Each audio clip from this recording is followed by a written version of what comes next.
நேர்மாறாக நடக்கிறது.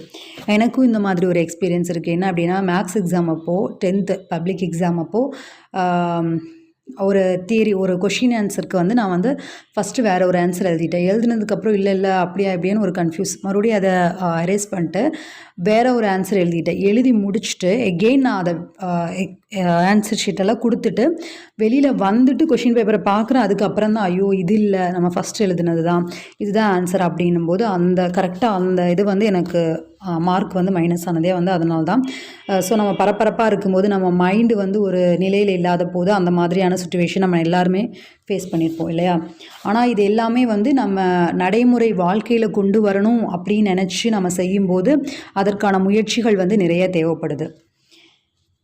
ஓகே, அடுத்து ஆசை மற்றும் கற்பனைக்கு நடுவில் ஏற்படும் முரண்பாட்டில் சமரசம் வேண்டும். மன வலிமையை உபயோகிப்பது என்பது எதிர்ப்பு உள்ளது என்பதை முன்ன